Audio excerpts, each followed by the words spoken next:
Hello friends, happy day. Today is Tuesday for me. I have no idea what day it is for you, but today is the day that the Lord has made, so we should be happy about it.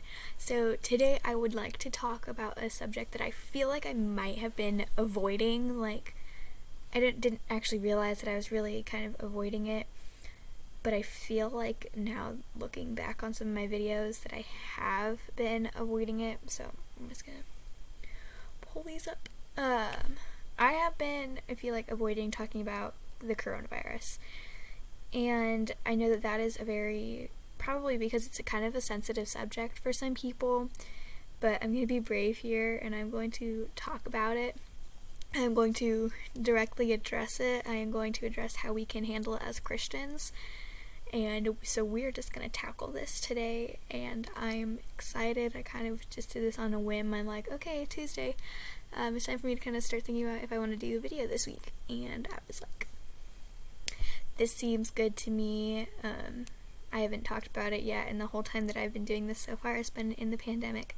So I really want to talk about it. I want to talk because now that I've done my testimony video, y'all probably know that I did really most of my growing during the pandemic. I don't know if it was because of the pandemic or just because I was at home. So this is what we're doing. I wanted to do a verse study, but I can't find my Bible for some reason. So we're doing this today. So I'm super excited. So the first thing that I want to address is fear. I'm a germaphobe. I'll tell you guys this right now, that I am afraid of germs. But it's weird because I'm not really afraid of the coronavirus. I'm afraid of a lot of sicknesses and germs. But really, for some reason, the coronavirus doesn't terrify me. I think it might be because of the masks, that for some reason wearing a mask makes me more comfortable. But, the little things, like I don't want to see my neighbors, I don't want to see people that go too many places in my idea, or in my opinion. But I think that wearing a mask probably keeps me calm, and also social distancing keeps me calm and not freaking out. But I just want to address this, and I want to talk about the fear that comes with the coronavirus. I heard someone say this a couple weeks ago. It might have been my aunt, or it might have been my grandpa, or something like that, but they said, we aren't running from our old lives. We're finding ways to work around the coronavirus, so we're not just gonna push through it. We're finding ways to work around it. This is my dentist. I went to the dentist office a couple weeks ago. But the fear is real. People have lost family members, and I get that, and I really think that my family knows that the coronavirus is a thing. My aunt is a nurse, and she works in the COVID department at the hospital. But I think it really hit hard about 2 weeks ago, probably. My English teacher's daughter got hospitalized with the coronavirus, and just a couple days later, my dad's uncle or something got diagnosed with the coronavirus. So I really think that it has hit home a little bit harder lately. And granted, I don't really know either of those two people very well. I've never met my English teacher's daughter, and I maybe met my dad's uncle once or twice. But just, knowing that it's somebody that we know who has had it, I think that's probably just the fact that, for a minute there, when I found out that my teacher's daughter had the coronavirus, I kind of freaked out because I'm like, oh my gosh, I was kind of scared for a little bit. But in the Bible, it says that we should not worry about anything and instead pray about everything. And trust me, I've been praying about everything, you guys.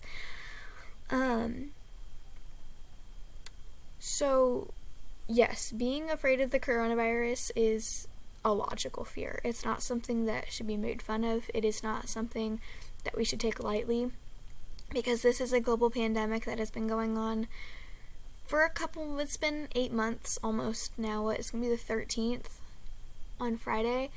Friday the 13th. But this has been going on for almost 8 months, and for me at least, it's been going on for almost 8 months.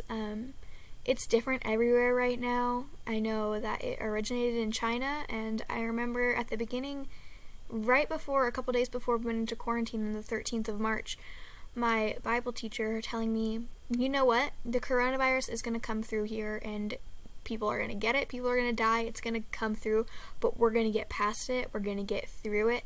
And I know that a lot of you guys are probably tired of hearing the term "we're all in this together" now. I am tired of hearing that just because it's been said so many times. But it's really true that we are all in this together. Everyone's in the same situation. Some people are choosing to handle it differently than other people are. Like for me, my family is choosing to be at home, not see hardly anyone, wear masks everywhere, social distance from everyone. And some people are choosing to go and see their family, and I'm not saying that those people are wrong, because family is very important. We are made to be social people. But everyone handles it in their own way, and some people may feel like they're right. So the people that are like me might feel that they're right, but the people that are going out and seeing people might also feel that they're right.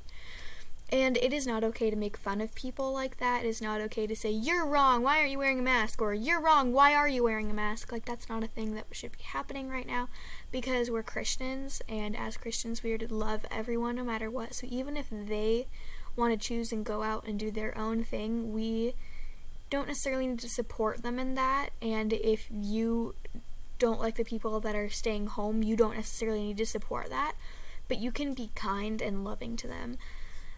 So next I want to address this time that we are at home. A lot of people are online school. I know that almost every school in the area that I live in is online, including me in my school.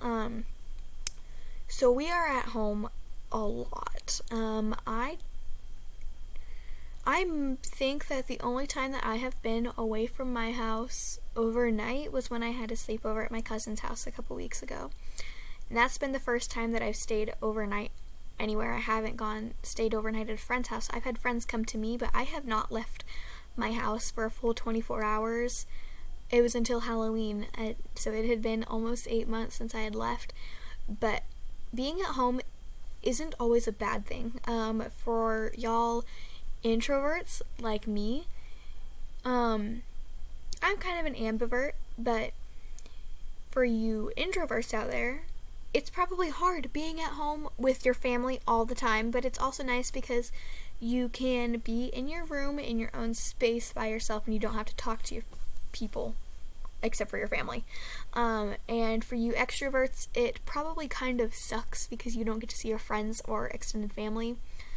But you do get to have more time with your family. And then for me, it's nice because I have a very nice room, and so I have lots of space to kind of set up my own thing, or I can go out there and spend lots of time with my family. So, that's really great for me. But being at home, I have had the opportunity to grow in my relationship with God, and I have grown in my relationships with my family members, so not just God, but I've also gotten to know my mom a lot more, and my brother and my dad. But there are things, this isn't just a bad thing. I mean, I found a new hobby. I'm sure that many people have found a new hobby. A lot of people have started learning how to make bread, and I think that's amazing. I love homemade bread. But I think that my mom keeps saying that this coronavirus pandemic is a wake-up call to the whole, not just the United States, but to the whole world, that we need to turn back to God. And I kind of agree with her, because I'm just going to talk along the lines of the United States, because I'll admit I'm not super up to date with the history of a lot of countries, but I know in the United States, we were built by Christian men with Christian values, and we have definitely steered so far away from that recently, and it's terrible, it's sad, it's heartbreaking, and my mom keeps saying that this is a wake-up call to the world, and I don't know when the end of the world is going to be. I don't think that this is the end of the world, but I think that this is God's wake-up call to us, saying, you need to come back to me, you need to come find me again, because I know before this, I was like, I don't really need God. I guess, life's good, I don't need him, but when this whole thing started, I'm like, oh my gosh, I need God. He needs to take care of me. I need him to be working functionally, to be functioning correctly, I guess.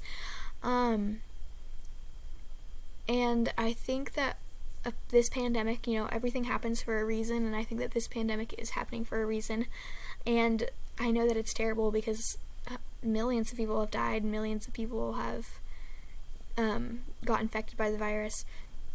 But everything happens for a reason. All those people have died for a reason. Everyone's gotten sick from this for a reason, and it's happened all for a reason. And when a vaccine is coming, I don't know. There has been news lately that it's coming soon, but I don't know. The only one who knows is God. And so in this pandemic, we all need God, and no matter what. So I am addressing you if you are quarantining like to the max, and I'm addressing you if you are going places and seeing friends and family. And I want you guys to know that I love you either way, and that I will respect your choice. And but I also want you to know that no matter where you are, we need God. So even if you are not really like stuck at home and you're going to in-person school and seeing friends and seeing family and kind of living a more or less normal life right now, you still need God. And for people like me that are stuck at home all the time, I still need God and you need God.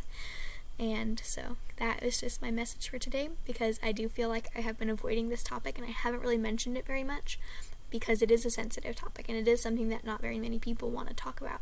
But I feel like it needs to be addressed, because just looking back on my testimony video, I realized that really most of my growing has happened during this pandemic, and I really hope that you will grow in this pandemic, or that if you have grown during this pandemic, that you will continue to grow. So that is my message for today. I hope that you will all have a very blessed day. It looks very, very cold outside right now. The first time that I get snow here, I will make sure to show you, because we're gonna get snow here soon. I'm still not telling you where I am, but it is cold. So anyways, I got off track. Anyways, have a blessed day, and I hope that you all stay safe.